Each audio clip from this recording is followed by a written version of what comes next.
네, 안녕하세요. 저는 삼성병원에서 전문의, 아산병원에서 전임의 마치고 지금은 이제 강남역 근처에서 유방 전문병원 유민내외과 운영하고 있는 민호균 원장입니다. 저는 가슴 성형은 이제 보형물 넣는 성형하고 빼는 성형도 있고 가슴 축소 성형도 있고 가슴 관련된 성형이 여러 가지가 있는데 가슴 성형은 뭐 대략 10,000건 정도 한 것 같아요. 이제 가슴 성형하고 나서 이제 감촉에 신경을 많이 쓰시잖아요. 또 하나 신경 쓰시는 부분이 또 한 가지 있어요. 크기. 근데 사람의 몸은 딱 정해져 있는 거죠. 주머니 같은 거예요. 조그만 사이즈 비닐 주머니가 있었어요. 거기다가 이제 고무공을 채운다고 생각을 해볼게요. 주머니의 크기는 일정한데 고무공을 넣었어요. 이렇게. 고무공에 바람이 많이 들어가 있으면 말랑말랑할 거예요. 바람이 조금 들어가면 말랑말랑할 거예요. 조금 들어가야 이렇게 말랑말랑하죠. 그리고 우리가 가지고 있는 주머니는 고무 주머니가 아니고 가죽 주머니잖아요. 물을 넣든 실리콘을 넣든 빵빵하게 압력을 꽉 줘가지고 수박처럼 빵빵하게 넣었다. 그러면은 크기는 커지지만 감촉은 어떨까요? 땡땡해지죠.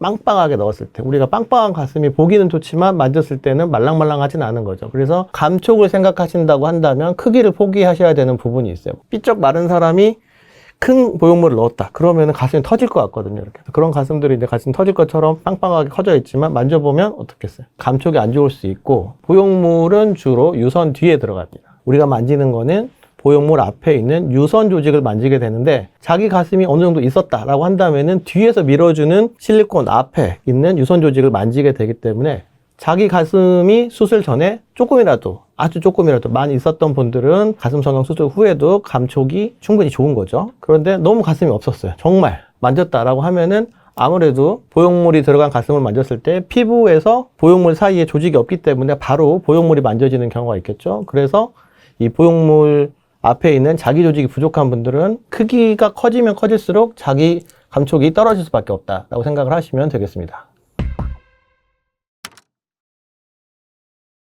비너스 아세요? 팔 없는 그 밀로의 비너스 이렇게 가슴 예쁜 가슴이라고 하잖아요. 황금 비율.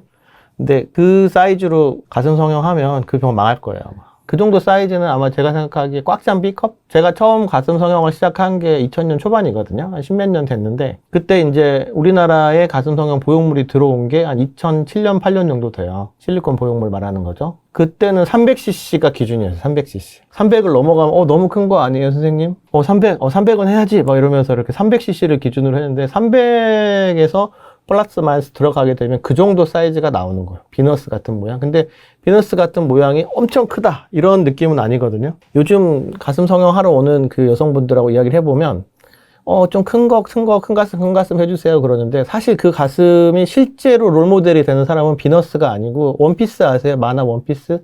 원피스에서 나오는 나미 같은 가슴이에요. 나미 같은 가슴. 그 가슴 어떤 가슴이냐면 이렇게 똑바로 섰을 때 가슴이 양쪽으로 볼륨이 삐져 나올 정도 이렇게. 민낯이 민소매 티라던가 아니면 얇은 티 입었을 때 가슴이 앞으로 약간 삐져나오는 느낌? 이런 느낌은 400 이상 들어가야 돼. 예전에는 그냥 뽕긋한 가슴? 이런 가슴을 원했다고 한다면은 요즘에는 이제 과감해진 거죠. 옛날에는 가슴 성형 했다라는 거를 감추려고 했었어요. 이렇게 티 안 나게 해주세요 선생님. 어떻게든 티가 안 나게 숨겨주세요. 뭐 이랬었는데 요즘은 그런 추세가 아니고 이제 티 나도 괜찮으니까 정말 크게 빵빵하게 최대한 크게 원하는 경우가 많죠. 그래서 400, 450 이렇게 넣는 경우도 많고 그 남자분들은 잘 모르는데 여자분들이 가슴 성형을 하는 거는 무슨 이렇게 연예인이나 무슨 DJ 하시는 분들이잖아요. 여자 DJ. 그런 분들이 하는 것처럼 정말 조그마한 비키니 입고 돌아다니려고 그런 목적으로 가슴 성형을 하는 게 아니고 이 여름에 이렇게 골 있는 옷 있죠? 이렇게. 그래서 가슴골이라고 그러잖아요. 이렇게 가슴골을 만들 수 있는 성형. 가슴을 다 보여줄 일은 사실 없잖아요. 이렇게. 하지만 여자분들이 원하는 거는 폴로티에 단추 2개 풀었을 때 가슴골이 약간 보일 수 있는 이런 느낌? 이러면 이제 엄마들이 좋아하세요. 그 골프 치는 엄마들.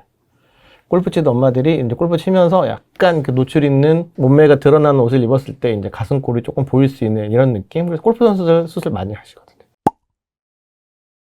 A컵입니다. A컵을 측정 그 기준을 아세요, 혹시? 잘 모르시더라고요. 그냥 만져보고 대충 뭐 A컵이야, B컵이야 이렇게 말씀을 하시는데 사실은 그 A컵하고 B컵을 재는 기준은 유방 밑에 주름이 있거든요. 가슴 밑 주름의 줄자를 재고 그리고 유방 수평으로 올라가서 유두 꼭지를 기준으로 또 가슴을 재는 거예요. 그래서 그 꼭지와 가슴 밑선 둘레를 뺐을 때 4인치까지가 A컵인 거예요. 4인치면은 사실은 꽤 커요. 거의 10cm가 넘어가거든요. 그럼 위아래 차이가 돌출로만 따지면은 5cm, 5cm가 나와야죠. 5cm면 이 정도가 나오는 거예요, 사실은. 5cm 이상 나와야 A컵이. 근데 꽉 찬 A컵은 되게 예쁜 가슴이에요. 저는 솔직히 말해서 꽉 찬 A컵이다. 그리고 이 비만한 A컵이 아니고 마른 체형에서 유선만 가지고 A컵이다. 그럼 되게 예쁜 가슴이에요. 모델로 따지면은 뭐 상당히 예쁜 가슴, 큰 가슴이 아니고. 그리고 꽉 찬 B컵이다. B컵인데 뭐 이런 사람들 많이 있는데 B컵은 정말 큰 가슴이에요. 사실 따지고 보면. 그리고 A컵에서도 이게 4인치까지가 A컵이라고 그랬잖아요. 그럼 3인치까지도 있을 거 아니야. A컵. 그러면 2인치도 있죠. 2인치는 뭐 트리플 A다. 그 이하도 있고. A컵도 다 같은 A컵이 아니다라는 거. 그래서 A컵이 되게 그 관대한 범위가 넓어요, 이렇게. 대부분의 여성은 A컵 이하예요. 대부분 A컵이고, 정말 이제 한 1000명에 1명? 500명에 1명 정도, 정말 몸은 말랐는데 스키니한데 가슴이 큰 가슴이 있죠. 그럼 C컵 넘어가는 가슴이 있는데, 이런 분들은 가슴이 지방이 없어요.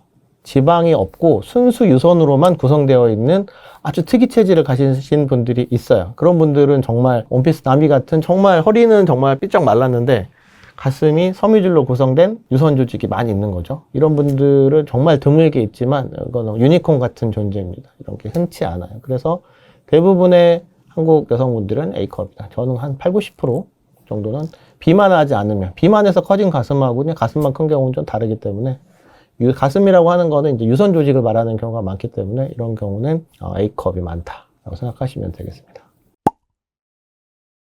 남자들은 영화나 만화, 사진 이런 걸로 보기 때문에 이런 분들 되게 큰 사이즈 가슴을 가지고 있는 거예요. 실제로는 우리가 가슴 뭐 저분 C컵일 것 같다라고 하는데 실제로 보면 B컵 넘어가는 경우, 엄청 큰 가슴, 과장된 가슴이 많죠. 남자분들의 판타지죠, 판타지.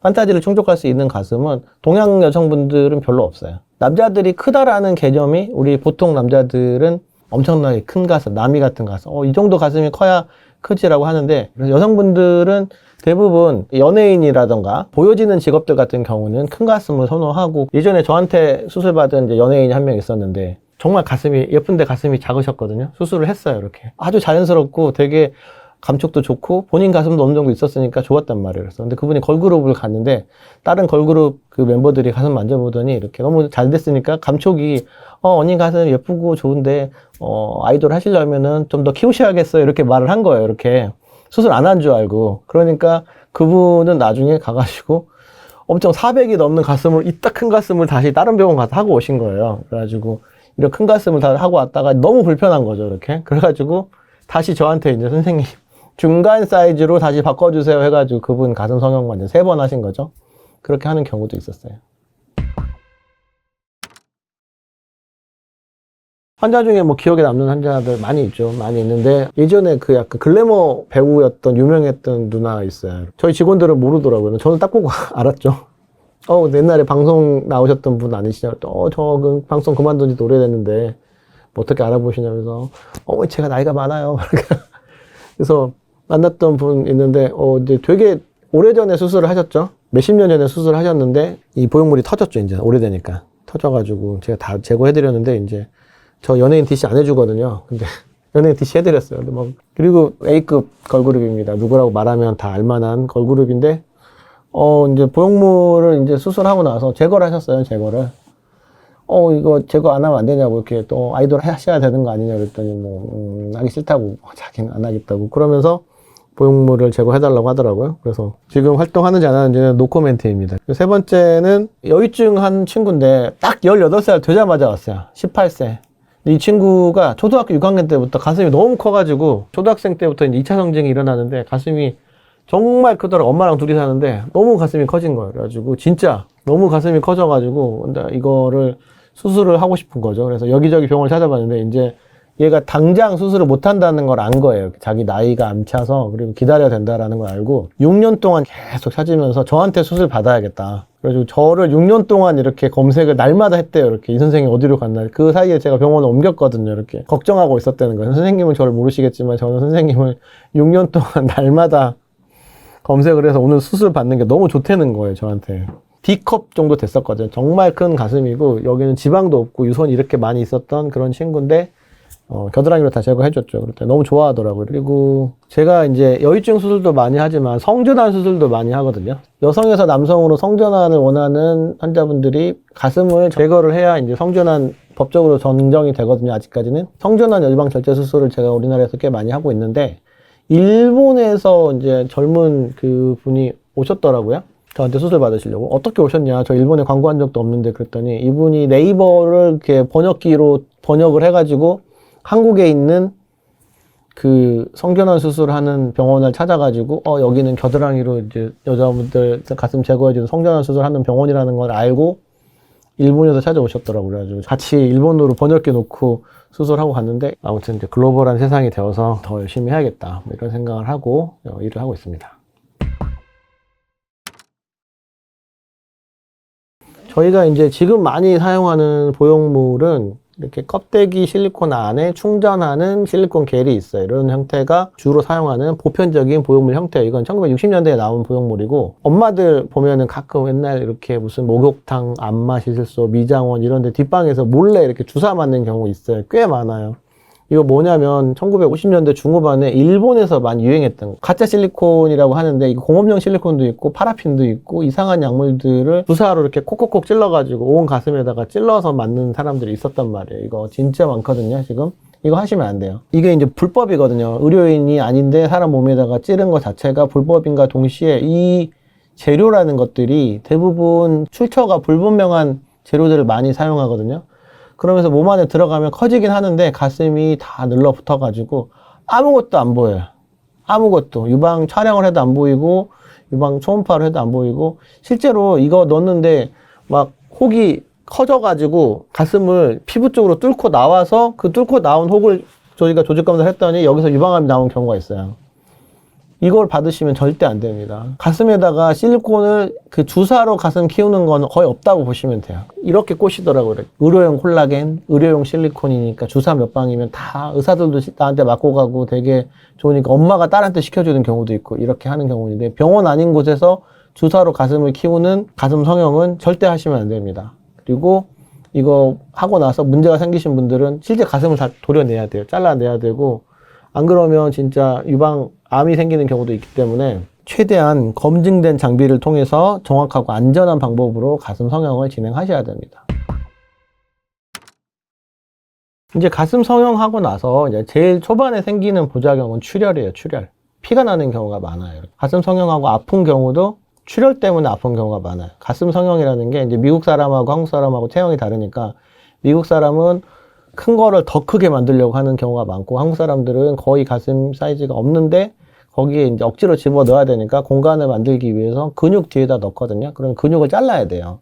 근육을 자르는데, 예전에 제가 가슴 성형 배우러 다닐 때 보면은 뭐 진짜 정말 무섭게 막 지혈 안 하고 막 이렇게 파가지고 근육을 이렇게 삽질하듯이 끊어가지고 거기다 넣고 나오고 이렇게 눌러놓고 막, 그러니까 그때는 이제 출혈도 많고. 근데 요즘 같은 경우는 이제 그걸 내시경으로 보면서 저희 이제 암 수술할 때 쓰는 장비들이 있어요. 출혈 멈추면서 잘라주는 그런 기계들이 많이 있거든요. 그런 기계들 사용해가지고 출혈을 많이 잡았죠. 그러니까 이제 부작용도 많이 줄어들고 통증도 많이 줄어들고. 근데 출혈이 발생하면 어떻게 되냐면, 일단 가슴이 커지긴 하는데 예쁘게 커지는 게 아니고 엄청 단단해지면서 커지는 거예요. 정말 가슴이 터지기 직전. 이렇게 만져보면 이게 가슴이 큰데 말랑말랑하게 커지는 게 아니고 딱 되는 순간 돌덩어리처럼 커지는 거예요. 이렇게. 그러면서 위아래로 빈 공간이 있으면 빈 공간을 찾아서 핏덩어리가 막 밀려 나가는 거예요. 겨드랑이로 수술했으면 겨드랑이 쪽으로 막 유륜으로 수술했다, 밑선으로 수술했다라고 한다면 아래쪽으로 막 이렇게 벌어지면서 가슴이 시커멓게 변하고 커지거든요. 그러니까 조금이라도 오른쪽 왼쪽 수술을 하고 집에 갔는데 양쪽 만져봤을 때 한쪽이 더 커지면서 단단해지면서 아프다. 그러면은 병원으로 빨리 연락하셔야 돼요. 그렇게 해야지만 이것도 과다출혈이 되면 빨리 피를 빼고 지혈을 해야 되거든요. 그래서 이제 이런 부분들 같은 경우 빨리 하셔야 되고, 그리고 수술 전에 이제 복용하는 약이 있는 분들이 있어요. 출혈을 유방하는 뭐 약들이 많이 있거든요. 플라빅스라든가 뭐 와파린 뭐 이런 다른 시술을 받은 분들도 이런 수술을 하고 싶어 하는 경우가 많아요. 그래서 이런 분들이 여기 가슴 성형을 한다. 그러면은 이제 미리 말씀을 하셔야지만 이제 그 약을 끊고 수술을 한다거나 조치를 취할 수 있기 때문에 꼭 알려주셔야 됩니다. 그리고 이제 가슴 성형하고 나서 문제가 되는 경우는 이제 크기. 처음에는 크기를 정확하게 말씀을 해주셔야 되고, 크기를 말할 때는 어떻게 말하는 게 제일 좋냐면, 누구 한 사람 모델을 딱 갖다 놓고 저 이 정도 됐으면 좋겠어요 라고 모델을 콕 찍어서 말씀해 주는 게 제일 좋아요.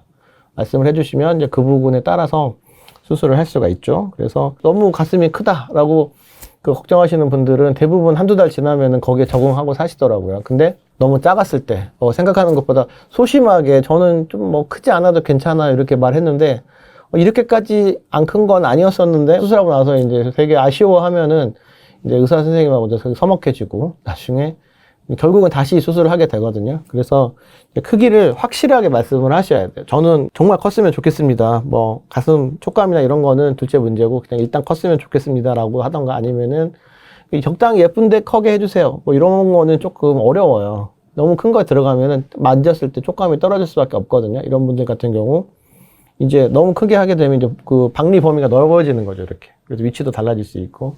그래서 이런 부분들을 말씀하셔야 되고, 그리고 이제 감촉이 문제가 되는 경우가 있죠. 감촉이 딱 만졌을 때 너무 단단하다. 그런 경우는 이제 작은 공간에 꾸겨 넣은 거예요. 그리고 출혈이 많이 생긴다거나 아니면은 본인 면역 질환, 다른 여러 가지 원인 때문에 가슴 주변에 피막이라는 게 생기거든요. 피막은 다 생기는 거예요. 보용 겉에 피부 같은 덮고 있는 막을 말하는 거죠. 피막은 다 생기는 거고 비정상적으로 두꺼워지는 경우를 구형 구축이라고 하는 거예요. 구형 구축이 생겨버리면 이제 가슴이 자연스럽게 넓게 퍼져야 되는데 주변을 둘러싸고 있는 피막이 보통 1mm 이하여야 되는데 2mm, 3mm 저희 병원에 오시면은 기록이 막 8mm, 뭐 1cm 가까이 이렇게 두꺼워진 경우도 있거든요. 그럼 만져보면 돌덩어리 같아. 아프기도 하고 그리고 이런 비정상 염증 피막이 오래되면 이게 염증 덩어리거든요. 여기서 가슴에 염증을 일으키기도 하고 최근에는 여기서 암이 생겨가지고 외국 같은 경우는 사망 사례도 생기고 그래서 가슴이 딱딱해지면서 뭐가 만져진다. 이런 경우는 이제 비정상 피막이 생긴 거죠. 구형 구축. 이럴 때는 이제 피막도 제거하셔야 되고 이렇게 보형물 주변으로 피막이 두껍게 보형물을 꽉 감싸면서 눌러버린다. 이러면 잘 터져요. 풍선이 있었을 때 이렇게 말랑말랑 하면은 잘 안 터지잖아요. 이렇게. 근데 꽉 꽈가지고 압력을 빵빵하게 잡아서 이렇게 잡으면 어떻게 될까요? 터질 수밖에 없어요. 이제 엎드려서 뭐 마사지를 받는다거나 아기가 지나가면서 한번 밟았다거나 저희 환자 중에서는 뭐 누구랑 싸우다가 이렇게 맞았는데 가슴 맞아가지고 터져가지고 오신 분들도 있고 막 이런 경우들이 많이 생길 수 있기 때문에 구형구축이 생겼다거나 가슴이 딱딱해져 있을 때는 빨리 병원에 오셔서 확인을 받으셔야 돼요. 그리고 이제 보형물의 위치가 뭐 짝재기로 바뀐다거나 어떤 분 같은 경우는 가슴의 위치가 이렇게 되어 있는 분이 있어요. 진짜 한쪽은 하늘 보고 있고 한쪽은 땅을 보고 있는 분이 있거든요. 이거는 제가 생각하기에는 도저히 한 사람이 넣었다고 보기 힘든 가슴 모양? 정말 이거를 처음 넣어본 선생님이 넣었거나 아니면은 오른쪽 왼쪽을 넣은 사람이 달랐거나 뭐 연습을 했다거나 뭐 그러진 않았겠죠 설마. 근데 정말 오른쪽 왼쪽이 가슴이 이렇게 위치를 비대칭으로 보고 있는 경우도 있고 그리고 이제 또 보형물이 막 최근에는 뭐 코끼리가 밟고 가도 안 터진다. 옛날에 트럭이 지나가도 안 터지고 우리나라에 보형물이 들어온 지가 20년 안 됐어요. 한 15년, 17년 정도 됐거든요. 10년마다 큰 사건이 한 번씩 일어났어요. 한 2, 3년 전에 이제 보형물에서 암 생기는 역형성 대세포 림프종이라고 해서 A사 보형물 전부 다 리콜 나왔거든요. 그거 판매 금지당하고 이런 문제가 생기고 또 보형물 수시로 터져서 옵니다. 그리고 보형물도 제조사가 달라요. 미국 계열, 프랑스 계열, 남미 계열도 있고 뭐 이런 보형물들이 수시로 문제가 생겨서 터져가지고 막 질질질 새는 경우도 있고 아주 오래된 보형물 중에는 내부 충전을 콩기름으로 한 경우도 있어요. 콩기름이 이제 보형물을 녹여요. 그래서 녹여가지고 터져서 이제 가슴 속에서 막 이렇게 고름을 빵빵하게 만든다거나 이런 경우도 있고 오래된 우유곽 있잖아요. 우유 썩어가지고 터지기 직전에 그런 느낌 진짜 가슴 속에 있는 거 실리콘 빼면은 안에서 막 이상한 냄새도 나고 막 더럽게 막 그런 경우도 있고 보형물 터져가지고 녹아서 자기 몸을 녹이는 경우도 있고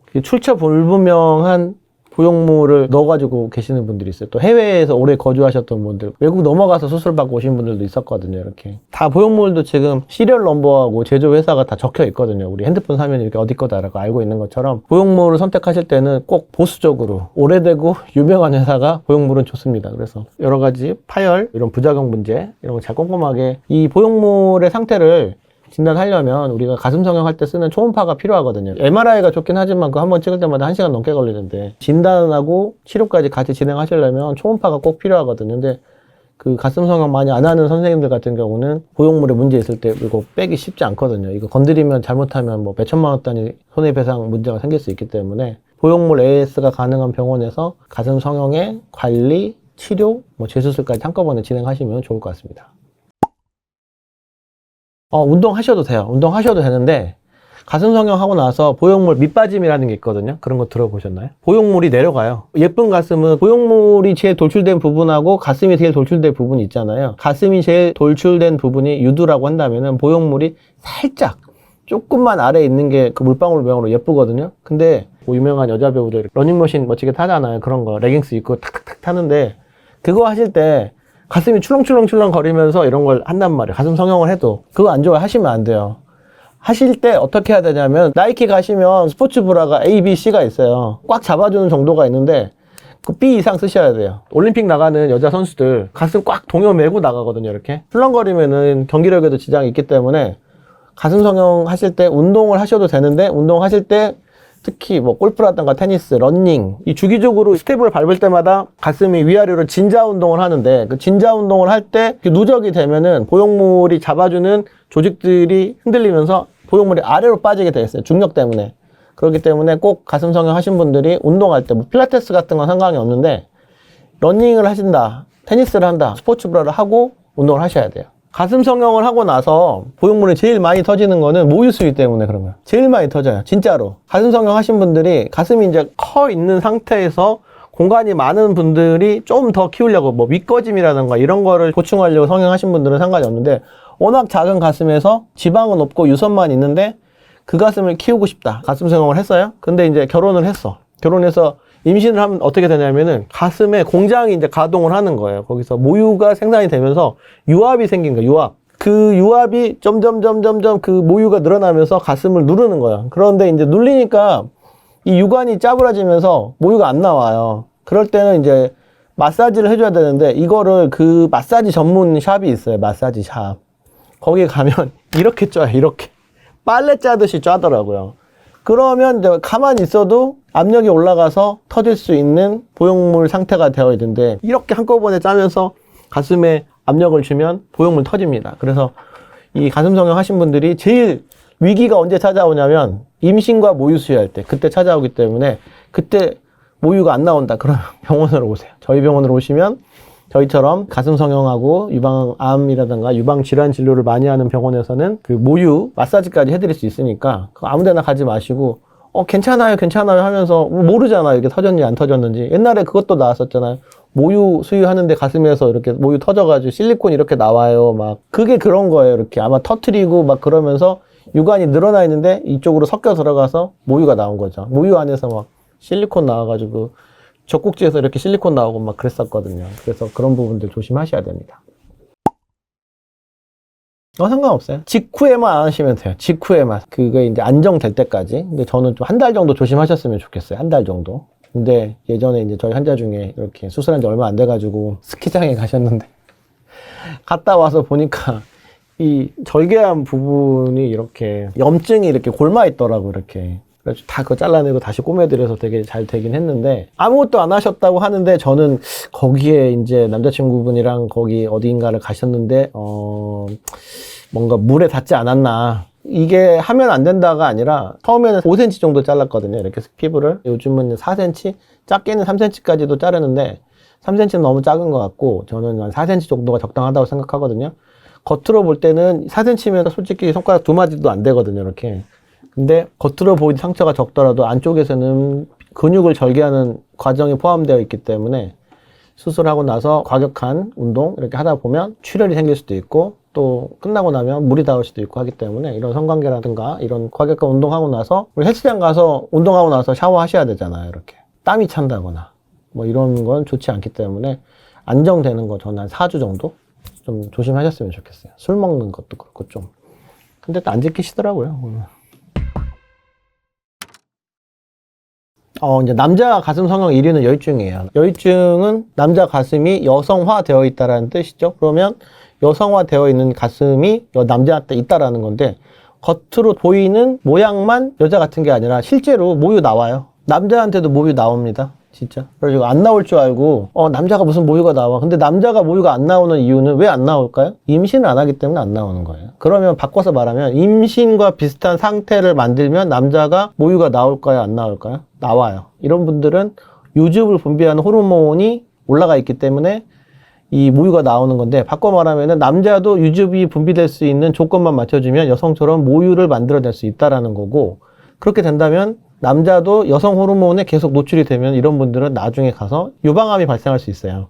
뭐 드물겠지만 여자처럼 남자는 생리를 안 하기 때문에 여성 호르몬에 노출될 확률이 줄어들기 때문에 여성만큼 유방암이 발생하지는 않겠지만, 시간이 지나면 나이가 이제 60, 70 넘어가면 남자한테도 유방암 발생할 수 있어요. 그래서 이런 분들이 문제가 되는 거죠. 돌출 정도가 가슴 성형하러 오는 여성분하고 여유증 수술 받으러 온 남자분하고 누가 더 가슴이 클까요? 남자 가슴 D컵도 있습니다. 진짜 여성분들 가슴이 훨씬 작을 수도 있어요. 남자분들이 진짜 상상을 초월하게 큰 가슴들이 많이 있으세요. 예전에는 이렇게 이거를 별로 신경을 쓰지 않았어요. 이렇게까지. 근데 저는 이 계기가 영화 300이라는 영화가 있었거든요. 남자들 이렇게 다 벗고 나오는, 이렇게 이제 끈 하나 입고 방패 들고 팬티 하나 입고 몸짱 열풍이 많이 있었잖아요. 이렇게 코로나 하면서 이렇게 안쪽에서 그 외부 활동은 잘 못하고 이제 스포츠센터에서만 운동하고 이런 분들이 많이 있으셨는데, 남자들도 이제 여자분들 못지않게 이제 상반신 이런 거에 신경을 많이 쓰는 거죠. 그러다 보면 가슴 운동을 하면 근육이 커지는데, 남자 가슴은 위쪽 대흉근이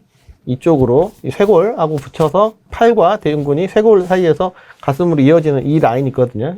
대흉근 라인이 있는데 그게 커지면서 윗가슴이 커져야 돼. 윗가슴. 역삼각형 가슴이라고 하잖아요.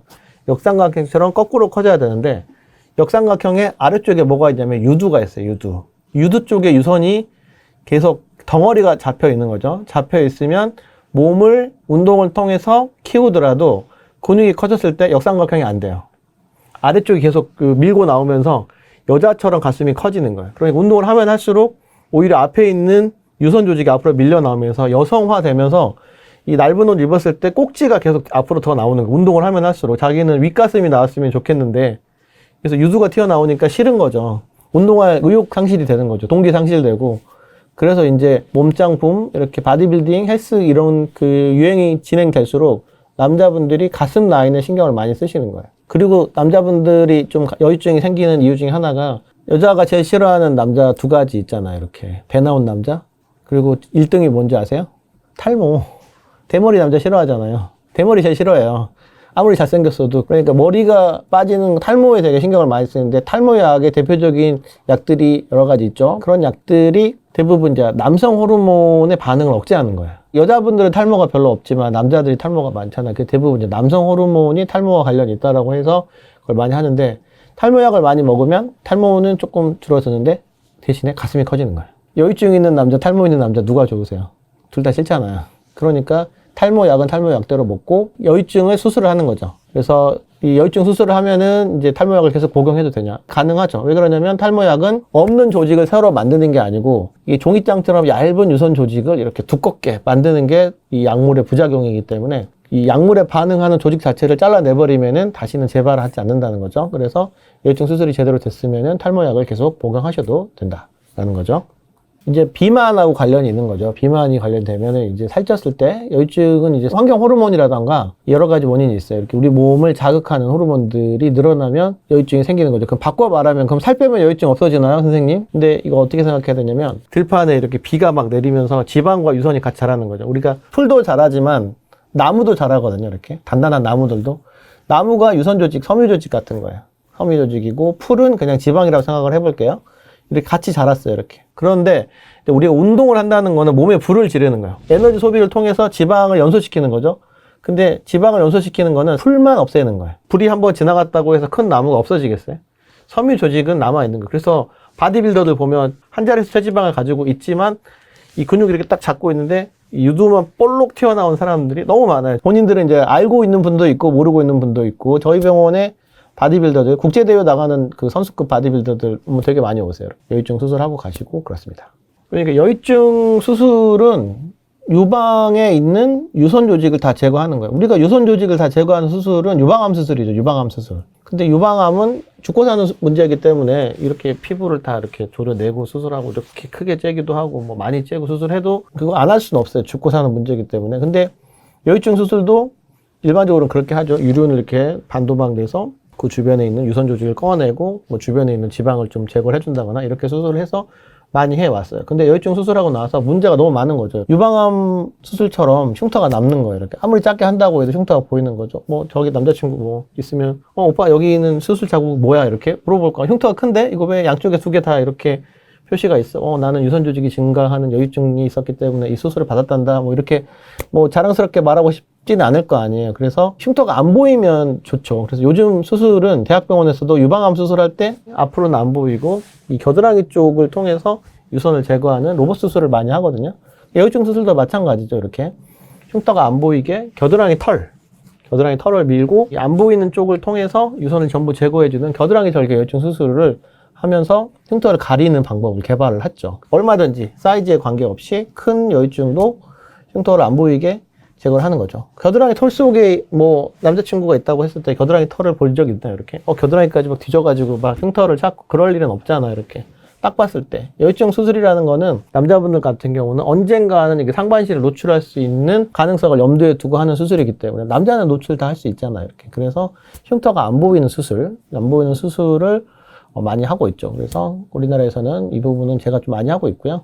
겨드랑이 절개를 통해서도 사이즈에 관계없이 얼마든지 큰 여유증도 전부 다 제거할 수 있습니다. 보통 여유증 수술하게 되면 10g, 20g, 30g 정도 제거하거든요. 이만큼 정도. 근데 정말 이만큼 되는 여유증도 제거를 해서 수술을 할 수 있습니다.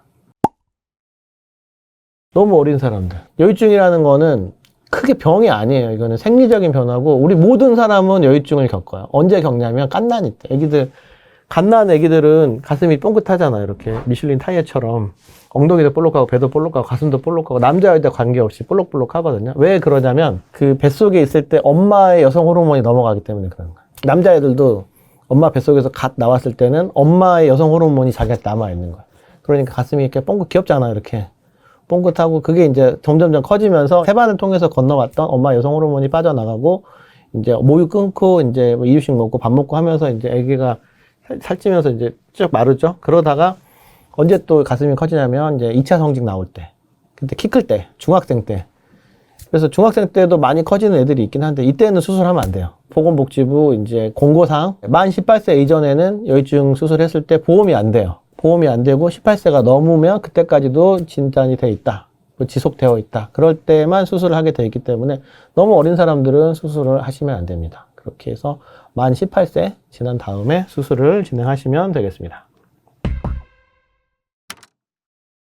유방암에서 제일 중요한 거는 호르몬 자극이에요. 호르몬 자극. 유방은 임신을 준비하는 기관이거든요. 그래서 호르몬에 되게 민감한 조직이에요. 유방에 자극을 주는 호르몬은 여성 호르몬이고 여성 호르몬의 제일 큰 원천은 공장은 난소예요. 난소에서 생리를 할 때마다 유방에 호르몬 자극을 주는 거죠. 그래서 결혼을 안 하시고 출산을 안 하시고 모유수를 안 하시는 분들이 계속 그 기간만큼 유선 자극이 늘어나기 때문에 유방암의 발생률이 높은 거죠. 결혼을 안 하시고 출산이 떨어질수록. 그러니까 이제 문제가 되는 거고. 그래서 그러면 생리가 끝나면은 이 호르몬 자극이 없어지니까 유방암에 걸릴 위험이 줄어드느냐? 안 그래요. 나이가 들면은 이제 체내 대사량이 떨어지고 체지방이 쌓이죠. 그러면은 말초 지방에서 호르몬 전환이 일어나거든요. 그래서 폐경 전하고 폐경 후가 그 유방암 걸리고 나서 치료 호르몬 약물이 달라요. 이렇게. 그래서 유방암이 있을 때는 체지방을 떨어뜨리셔야 돼요. 이거 석류만 먹으면 되냐, 뭐만 먹으면 되냐 이런 이야기 하시는데 다이어트가 중요한 거거든요. 그래서 유방암을 예방하는데 가장 중요한 것은 저는 뭐 이런 말 하면 어떨지 모르겠지만 빨리빨리 결혼하셔서 임신하셨으면 좋겠어요. 그리고 애기 많이 낳았으면 좋겠고, 그리고 다이어트를 하셔야 돼요. 체지방을 떨어뜨려야지만 호르몬 자극을 떨어뜨려서 유방암을 예방할 수 있습니다. 그러니까 뭐 다른 좋은 약물들 많이 있을 거예요. 뭐 그런 약물들을 보면은 이제 인슐린 스파이크라 그래서 그런 약물들, 뭐 음식이라든가 이런 약물들이 대부분 보면은 말씀해 주시는 약물들이 뭐 석류 같은 것도 그렇고 이걸 먹고 나서 신음식이라든가 이런 것들이 먹고 나서 그러니까 인슐린이 쭉 올라가면서 이제 체지방이 쌓이잖아요. 이런 것들을 줄여주니까 인슐린이 줄어들고 체지방이 떨어지면서 유방암도 예방을 할 수 있을 거다라는 개념이 들어있을 거예요. 다이어트는 유방암이 좋다라고 생각하시면 되고 다이어트에 좋은 약물들이 다이어트에 좋은 음식들이 유방암에도 좋다 이렇게 생각하시면 될 것 같습니다. 이제 이게 보라카 유전자가 제일 유명해진 거는 이제 안젤리나 졸리 때문에 그런 거죠. 안젤리나 졸리가 아빠랑 헤어지고 엄마랑 살았잖아요. 근데 엄마 일찍 돌아가셨죠. 유방암 때문에. 그러면서 이제 외할머니하고 이모랑 살았어요. 그러다가 외할머니도 유방암으로 돌아가시고, 이모도 이제 유방암으로 죽은 거죠. 그래서 자기 유전자 검사를 했더니 브라카 유전자가 나온 거예요. 그래서 자기는 절대 유방암 때문에 죽지 않겠다 해서 뭐 유방 다 자르고 난소 다 자르고 뭐 이렇게 유방 호르몬에 관련된 조직들을 다 드러내고 살고 있는 거죠. 근데 이제 브라카 유전자를 가지고 있는 사람들 검사를 해보면 실제로 뭐 있는 사람도 있지만 그렇게까지 많지 않더라고요, 우리나라. 그래서 유방암에 걸렸는데 이제 브라카 유전자 검사를 하죠. 브라카 유전자를 검사를 해서 만약에 브라카 유전자가 있다라고 증명이 되면 반대쪽 유방을 자르는 것도 보험을 해줘요. 예방적 유방 절제 수술에 대해서도 브라카 유전자가 있으면 절제를 해주고 이런 보험에 관련된 부분이 있고, 엄마가 유방암에 걸렸다라는 게 확인이 되면 자녀 같은 경우는 브라카 유전자 검사가 옛날 같은 경우는 100만 원, 150만 원 했었는데 지금 많이 떨어졌거든요. 국산 검사가 되면서. 근데 예를 들어 했다가 치면 그러면 미혼 여성인데 엄마 유방암인데 나 브라카 유전자가 있어. 그럼 80% 정도 유방암 평생 유방암에 걸릴 확률이 있을 수 있거든요. 그러면 어떻게 하겠어요? 유방 자를 거예요? 그렇게 하기에는 미국 같은 경우는 이제 진료비가 워낙 비싸니까, 솔직히 말하면 한국 같은 경우는 1시간 안에 받을 수 있거든요. 또 비용이 싸잖아요. 이렇게 싸서 받을 수 있지만 미국 같은 경우는 그런 검사들을 하는데 시간도 많이 걸리고, 영국 같은 경우는 뭐 유방암에 걸려서 순서 돼가지고 이렇게 유방암 수술 받으러 오세요 그랬더니 한 절반은 죽어 있대잖아요. 이렇게 수술이나 검사가 너무 늦어지니까 그 사이에 뭐 죽는 사람도 많이 생기고. 그런데 우리나라는 뭐 언제 어디서든 가면은 유방암 검사를 받을 수 있는데, 제 생각에는 브라카 유전자가 있다라고 한다면, 검사를 받았다고 한다면은 유방을 예방적으로 절제하는 것보다는 그냥 남들 유방 초음파 한 번 받을 때, 1년에 한 번 받을 때 1년에 3번 받으면 될 것 같아요. 그냥 봄, 여름, 가을, 겨울로 한 번씩 받고, 요즘에 또 우리나라는 이제 맘모톰이라던가 이런 그 잘라내는 기계들이 워낙 좋은 게 많으니까, 옛날에는 이만큼만 잘라내려고 해도 가슴을 이렇게 찢어야 됐거든요. 그러니까 부담스러운 면이 많이 있었는데, 요즘은 뭐 1mm, 2mm짜리 혹이라고 하더라도 뭐 가서 조금이라도 이상한 게 발견되면 다 잘라주세요. 그럼 미리미리 자르면 훨씬 뭐 예방할 수 있다라는 거죠. 그러니까 치료비가 싼 우리나라 같은 경우는 유방을 전부 다 절제하는 것보다는 그 유방 검진 횟수, 특히 유방 촬영하고 다르게 유방 초음파 같은 경우는 단순히 방사선 노출이 없기 때문에 유방에 부담도 없고, 요즘 유방 수술하는 선생님들 기술이 너무 좋아가지고 뭐 2mm, 3mm, 5mm, 뭐 미리 단위로 발견된 혹들도 다 흉터 조그맣게 5mm 이하로 잘라서 다 없애버릴 수 있기 때문에 좀 더 적극적으로 예방 치료를 하면 된다라는 거지, 이걸 가지고 뭐 안젤리나 졸리처럼 다 자르는 거는 조금 헤비한 수술이 아닐까 생각을 합니다. 근데 예방할 수는 없어요. 아예 유방암을 예방한다. 예방의 개념은 좀 달라요. 예방의 개념은 뭐 백신을 맞는다거나 이런 것들이 개발이 되어야 되는데, 예방이라는 개념이 아니라 제 생각에는 조기 발견, 조기 치료. 암이 진행되기 전에 조기 발견, 조기 치료를 하게 되면은 진행되는 암을 늦출 수 있다라는 거. 조기에 치료하면은 이 암 때문에 죽는 일이 없어질 거니까, 이런 조기 발견, 조기 치료에 더 중점을 두고 관리를 하시면 좋을 것 같습니다. 사실은 가슴 성형을 하셔도 유방암 검진을 하는데 큰 지장은 없으세요. 근데 어려운 부분 같은 경우는 눌러서 찍는 그 유방 촬영, 꽉 눌러야 잘 보이거든요. 근데 잘못 누르다 보면 터질 수 있어요. 그러니까 이제 꾹 당겨가지고 보기도 하고 뭐 그러는데, 이제 이런 부분들이 유방 촬영을 제대로 할 수 없다라는 부분. 그래서 이게 어렵기 때문에 다른 방법이 있어요. 좀 최근에는 유방 CT도 나오고, 근데 보험이 안 되니까. 두 번째는 유방 초음파를 했을 때 보형물 위에 있는 유선 조직에 혹이 있다, 이런 거는 찾는 건 문제가 없어요. 찾는 건 문제가 없는데, 가슴 성형 수술을 하시는 분들이 가슴이 작기 때문에 가슴 성형을 하거든요. 가슴이 작은데 그 밑에다가 보형물을 넣었잖아요. 근데 보형물 바로 위에 근육이라는 게 사실은 2mm, 3mm 정도밖에 정말 얇거든요. 그 얇은 위쪽, 바로 위쪽에 혹이 있다. 그러면 이제 그 날카로운 거를 찔러가지고 보형물 위에 있는 종양에서 조직 검사를 해야 되는데, 조직 검사하는 선생님 입장에서는 이 조직 검사가 한 뭐 많이 받아 2, 30만 원, 대학병원 5, 60만 원 받는 경우도 있겠지만, 이 보형물 터지면 물어줘야 되잖아요. 환자가 선생님 이거 수술하고 나서 잘못된 것 같은데 물어주세요. 그러면은 재수술을 하게 되면은 뭐 1, 200만 원은 아니고 1000만 원 넘어가는데, 그러면은 그 선생님 입장에서는 얇은 유방에서 바로 밑에 1mm, 2mm 밑에는 보형물이 있는데 이거를 조직 검사를 하고 싶겠냐는 거죠. 별로 하고 싶지 않죠. 위험하니까. 이제 저 같은 경우는 해야죠. 뭐 하고 나서 환자분 터지면 제가 대신 수술해 드릴게요. 돈은 물어 드리기 어렵지만 제가 수술해 드리겠습니다. 터지면. 이런 마음을 가지고 수술을 하는 거죠. 그래서 첫 번째로는 유방 촬영하는 게 까다롭다는 거. 두 번째는 이 유방암을 진단하기 어렵다라는 말이 보형물 위에 있는 암덩어리를 못 찾는다는 얘기가 아니라 이 조직 검사하는 게 좀 까다롭고 웬만한 동네 병원에서 못 해줄 가능성이 높다라는 거죠. 이제 그래서 저런 환자들은 이제 저희처럼 가슴 성형하고 유방암 검진을 같이 하는 병원들이 이제 주로 이제 강남역에 모여 있죠. 보형물 AS 해주는 병원들이 많이 있거든요. 그런 병원들, 저희 병원 같은 병원 찾아오시면 검진하는데 뭐 큰 문제 없기 때문에 참고하시면 좋겠습니다. 이제 다른 성형은 이제 성형이 잘 되면 이게 끝나는 수술이거든요. 그러니까 눈이라던가 이런 수술 같은 경우는 잘 끝나는 수술인데 가슴에 우리가 넣는 보형물은 사실은 이물질이에요. 이물질. 안전한 보형물은 없습니다. 안 터지는 보형물도 없고 안전한 보형물도 없고 가슴에 보형물이 들어가면 사실 유방암 검진이 까다로운 건 사실이에요. 그래서 가슴에 보형물이 들어갔다고 해서 유방암이 발생률이 떨어지느냐, 그것도 아니고 오히려 보형물 때문에 생기는 여러 가지 문제들도 많이 있고, 그리고 시간이 지나면 지날수록 여러 가지 문제가 생기는 확률이나 위험도는 높아질 수밖에 없기 때문에 이런 부분을 이제 혼자서 고민하는 경우가 많거든요. 사실 또 성형하는 병원에서 이 성형과 관리는 또 별개의 문제이기 때문에 이런 관리를 하는 병원들이 또 따로 있기 때문에 이런 병원들에 오셔서 이 가슴 성형과 이 유방암까지 같이 하는 병원을 찾아오시면은 건강하고 예쁜 가슴을 오래오래 지금 다 지킬 수 있기 때문에 이런 부분들을 생각해 두시고 가슴 성형을 진행하시고 가슴 성형을 받고 나셔서도 계속 꾸준하게 관리를 받으시면 좋을 것 같습니다. 저는 강남역에서 유방 갑상선 가슴 성형 진료를 하고 있는 유민외과의 민동균 원장이었습니다. 감사합니다.